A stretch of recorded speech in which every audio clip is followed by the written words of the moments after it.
राधे राधे मित्रों, आज हम आपके लिए यहाँ पर लेकर आए हैं श्री शिव महापुराण की कोटि रुद्र संहिता का अध्याय 19 से 21, जो है केदारेश्वर तथा भीम शंकर नामक ज्योतिर्लिंगों के आविर्भाव की कथा तथा उनके महात्म्य का वर्णन। तो चलिए शुरू करते हैं। सूची कहते हैं, ब्राह्मणों, भगवान विष्णु के जो नर नारायण नामक 2 अवतार हैं और भारतवर्ष के बद्रिकाश्रम तीर्थ में तपस्या करते हैं, उन दोनों ने पार्थिव शिवलिंग बनाकर उसमें स्थित हो पूजा ग्रहण करने के लिए भगवान शंभु से प्रार्थना की। शिवजी भक्तों के अधीन होने के कारण प्रतिदिन उनके बनाए हुए पार्थिव लिंग में पूजित होने के लिए आया करते थे।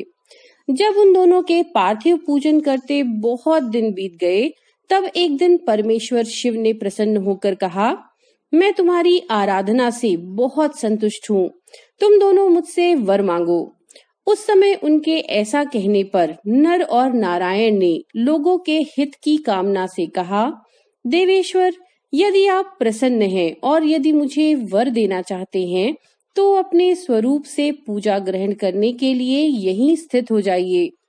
उन दोनों बंधुओं के इस प्रकार अनुरोध करने पर कल्याणकारी महेश्वर हिमालय के उस केदार तीर्थ में स्वयं ज्योतिर्लिंग के रूप में स्थित हो गए।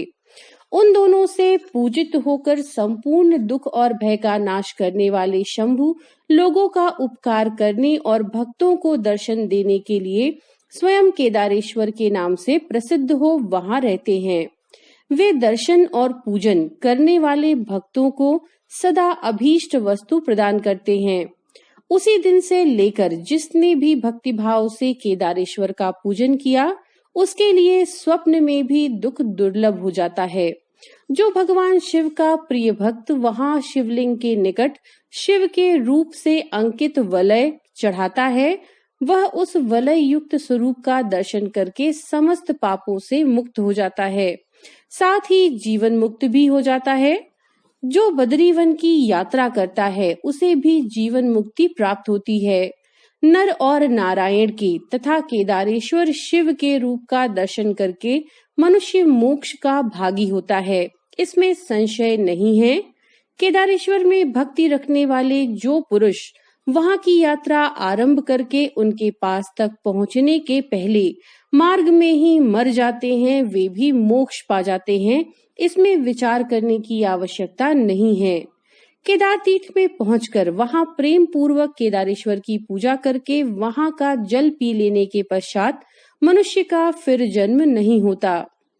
ब्राह्मणों, इस भारतवर्ष में संपूर्ण जीवों को भक्ति भाव से भगवान नर नारायण की तथा केदारेश्वर शंभु की पूजा करनी चाहिए। अब मैं भीम शंकर नामक ज्योतिर्लिंग का महात्म्य कहूंगा। कामरूप देश में लोकहित की कामना से साक्षात भगवान शंकर ज्योतिर्लिंग के रूप में अवतीर्ण हुए थे। उनका वह स्वरूप कल्याण और सुख का आश्रय है। ब्राह्मणों, पूर्व काल में एक महापराक्रमी राक्षस हुआ जिसका नाम भीम था। वह सदा धर्म का विध्वंस करता और सभी प्राणियों को दुख देता था। वह महाबली राक्षस कुंभकर्ण के वीर्य और करकटी के गर्भ से उत्पन्न हुआ था तथा अपनी माता के साथ सह्य पर्वत पर निवास करता था। एक दिन समस्त लोगों को दुख देने वाले भयानक पराक्रमी दुष्ट भीम ने अपनी माता से पूछा, माँ, मेरे पिताजी कहाँ हैं? तुम अकेली क्यों रहती हो? मैं ये सब जानना चाहता हूँ, अतः यथार्थ बता दो। करकटी बोली, बेटा, रावण के छोटे भाई कुंभकर्ण तेरे पिता थे। भाई सहित उस महाबली वीर को श्री राम ने मार डाला। मेरे पिता का नाम करकट और माता का नाम पुष्कसी था। विराध मेरे पति थे, जिन्हें पूर्व काल में राम ने मार डाला। अपने प्रिय स्वामी के मारे जाने पर मैं अपने माता पिता के पास रहती थी। एक दिन मेरे माता पिता अगस्त्य मुनि के शिष्य सुतीक्ष्ण को अपना आहार बनाने के लिए गए। वे बड़े तपस्वी और महात्मा थे। उन्होंने कुपित होकर मेरे माता पिता को भस्म कर डाला। वे दोनों मर गए। तब से मैं अकेली होकर बड़े दुख के साथ इस पर्वत पर रहने लगी। मेरा कोई अवलंब नहीं रह गया। मैं असहाय और दुख से आतुर होकर यहाँ निवास करती थी। इसी समय महान बल पराक्रम से संपन्न राक्षस कुंभकर्ण, जो रावण के छोटे भाई थे, यहाँ आए। उन्होंने बलात् मेरे साथ समागम किया। फिर वे मुझे छोड़कर लंका चले गए। तत्पश्चात तुम्हारा जन्म हुआ। तुम भी पिता के समान ही महान बलवान और पराक्रमी हो। अब मैं तुम्हारा ही सहारा लेकर यहाँ कालक्षेप करती हूँ। सूची कहते हैं, ब्राह्मणों, कर्कटी की ये बात सुनकर भयानक पराक्रमी भीम कुपित होकर यह विचार करने लगा कि मैं विष्णु के साथ कैसा बर्ताव करूं। इन्होंने मेरे पिता को मार डाला। मेरे नाना नानी भी उनके भक्त के हाथ से मारे गए। विराट को भी इन्होंने ही मार डाला और इस प्रकार मुझे बहुत दुख दिया। यदि मैं अपने पिता का पुत्र हूँ तो श्री हरि को अवश्य पीड़ा दूंगा। ऐसा निश्चय करके भीम महान तप करने के लिए चला गया। उसने ब्रह्मा जी की प्रसन्नता के लिए 1000 वर्षों तक महान तप किया। तपस्या के साथ वह मन ही मन इष्ट देव का ध्यान किया करता था। तब लोक पितामह ब्रह्मा उसे वर देने के लिए गए और इस प्रकार बोले। ब्रह्मा जी ने कहा, भीम, मैं तुम पर प्रसन्न हूँ। तुम्हारी जो इच्छा हो उसके अनुसार वर मांगो। भीम बोला, देवेश्वर कमलासन, यदि आप प्रसन्न हैं और मुझे वर देना चाहते हैं तो आज मुझे ऐसा बल दीजिए जिसकी कहीं तुलना न हो। सूत जी कहते हैं, ऐसा कहकर उस राक्षस ने ब्रह्मा जी को नमस्कार किया और ब्रह्मा जी भी उसे अभीष्ट वर देकर अपने धाम को चले गए। ब्रह्मा जी से अत्यंत बल पाकर राक्षस अपने घर आया और माता को प्रणाम करके शीघ्रता पूर्वक बड़े गर्व से बोला, माँ, अब तुम मेरा बल देखो। मैं इंद्र आदि देवताओं तथा इनकी सहायता करने वाले श्री हरि का महान संहार कर डालूंगा। ऐसा कहकर भयानक पराक्रमी भीम ने पहले इंद्र आदि देवताओं को जीता और उन सबको अपने अपने स्थान से निकाल बाहर किया। तदनंतर देवताओं की प्रार्थना से उनका पक्ष लेने वाले श्रीहरि को भी उसने युद्ध में हराया। फिर प्रसन्नता पूर्वक पृथ्वी को जीतना प्रारंभ किया। सबसे पहले वह कामरूप देश के राजा सुदक्षिण को जीतने के लिए गया। वहां राजा के साथ उसका भयंकर युद्ध हुआ।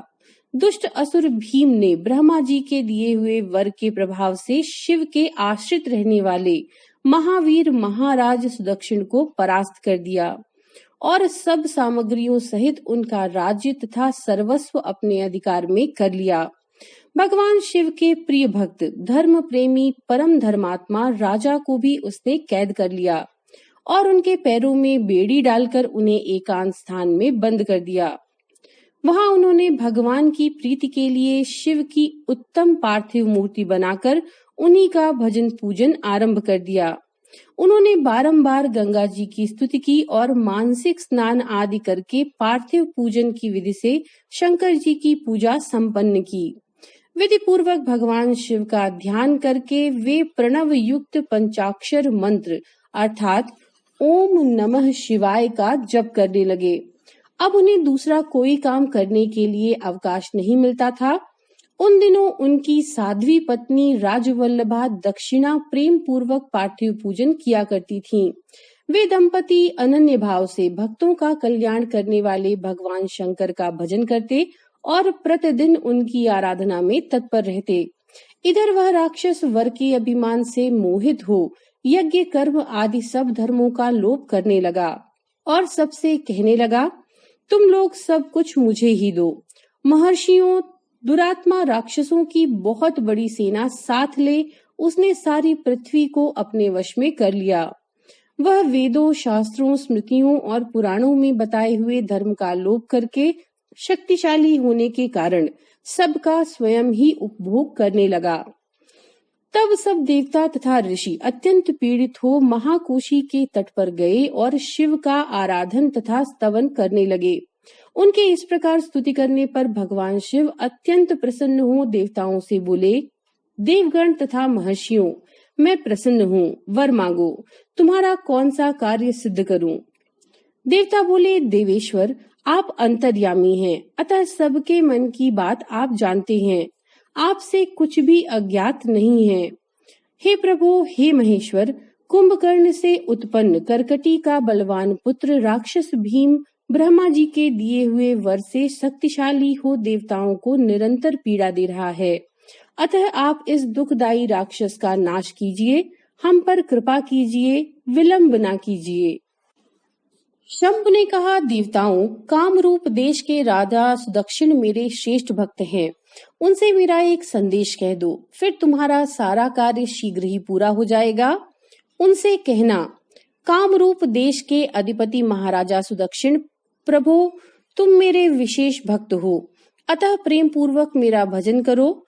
दुष्ट राक्षस भीम ब्रह्मा जी का वरदान पाकर प्रबल हो गया है, इसीलिए उसने तुम्हारा तिरस्कार किया है, परंतु अब मैं उस दुष्ट को मार डालूंगा, इसमें संदेह नहीं है। सूची कहते हैं, ब्राह्मणों, तब उन सब देवताओं ने प्रसन्नता पूर्वक वहां जाकर उन महाराज से शंभु की कही हुई सारी बातें कह सुनाई। उनसे वह संदेश कहकर देवताओं और महर्षियों को बड़ा आनंद प्राप्त हुआ और वे सबके सब शीघ्र ही अपने अपने आश्रम को चले गए। इधर भगवान शिव भी अपने गणों के साथ लोकहित की कामना से अपने भक्त की रक्षा करने के लिए सादर उसके निकट गए और गुप्त रूप से वहीं ठहर गए। इसी समय कामरूप नरेश ने पार्थिव शिव के सामने ध्यान लगाना आरंभ किया। इतने में ही किसी ने राक्षस से जाकर कह दिया कि राजा तुम्हारे नाश के लिए कोई पुरस्चरण कर रहे हैं। ये समाचार सुनते ही वह राक्षस कुपित हो उठा और उनको मार डालने की इच्छा से तलवार हाथ में लिए राजा के पास गया। वहां पार्थिव आदि जो सामग्री स्थित थी उसे देखकर तथा उसके प्रयोजन और स्वरूप को समझकर राक्षस ने यही माना कि राजा मेरे लिए कुछ कर रहा है, अतः सब सामग्रियों सहित इस नरेश को मैं बलपूर्वक अभी नष्ट कर देता हूँ। ऐसा विचार कर उस महाक्रोधी राक्षस ने राजा को बहुत डांटा और पूछा, क्या कर रहे हो? राजा ने भगवान शंकर पर रक्षा का भार सौंपकर कहा, मैं चराचर जगत के स्वामी भगवान शिव का पूजन कर रहा हूँ। तब राक्षस भीम ने भगवान शंकर के प्रति बहुत तिरस्कार युक्त दुर्वचन कहकर राजा को धमकाया और भगवान शंकर के पार्थिव लिंग पर तलवार चलाई। वह तलवार उस पार्थिव लिंग का स्पर्श भी नहीं करने पाई कि उससे साक्षात भगवान शिव वहां पर प्रकट हो गए और बोले, देखो, मैं भीमेश्वर हूँ और अपने भक्त की रक्षा के लिए प्रकट हुआ हूँ। मेरा पहले से ही यह व्रत है कि मैं सदा अपने भक्त की रक्षा करूं, इसलिए भक्तों को सुख देने वाले मेरे बल की ओर दृष्टिपात करो। ऐसा कहकर भगवान शिव ने पिनाक से उसकी तलवार के 2 टुकड़े कर दिए। तब उस राक्षस ने फिर अपना त्रिशूल चलाया, परंतु शंभु ने उस दुष्ट के त्रिशूल के भी सैकड़ों टुकड़े कर डाले। तदनंतर शंकर जी के साथ उसका घोर युद्ध हुआ, जिससे सारा जगत क्षुब्ध हो उठा। तब नारद जी ने आकर भगवान शंकर से प्रार्थना की। नारद बोले, लोगों को भ्रम में डालने वाले महेश्वर, मेरे नाथ, आप क्षमा करें, क्षमा करें। तिनके को काटने के लिए कुल्हाड़ी चलाने की क्या आवश्यकता, शीघ्र ही इसका संहार कर डालिए। नारद जी के इस प्रकार प्रार्थना करने पर भगवान शंभु ने हुंकार मात्र से उस समय समस्त राक्षसों को भस्म कर डाला। हे मुने, सब देवताओं के देखते देखते शिव जी ने उन सारे राक्षसों को दग्ध कर दिया। तदनंतर भगवान शंकर की कृपा से इंद्र आदि समस्त देवताओं और मुनीश्वरों को शांति मिली तथा संपूर्ण जगत स्वस्थ हुआ। उस समय देवताओं और विशेषतः मुनियों ने भगवान शंकर से प्रार्थना की कि प्रभु, आप यहाँ लोगों को सुख देने के लिए सदा निवास करें। ये देश निंदित माना गया है, यहाँ आने वाले लोगों को प्रायः दुख ही प्राप्त होता है, परंतु आपका दर्शन करने से यहाँ सबका कल्याण होगा।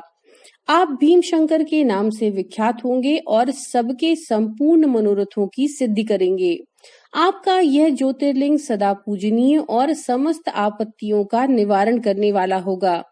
सूची कहते हैं, ब्राह्मणों, उनके इस प्रकार प्रार्थना करने पर लोक हितकारी एवं भक्त वत्सल परम स्वतंत्र शिव प्रसन्नता पूर्वक वहीं पर स्थित हो गए। तो मित्रों, ये थी अध्याय 19 से 21 की कथा कोटि रुद्र संहिता से। नमो नारायण।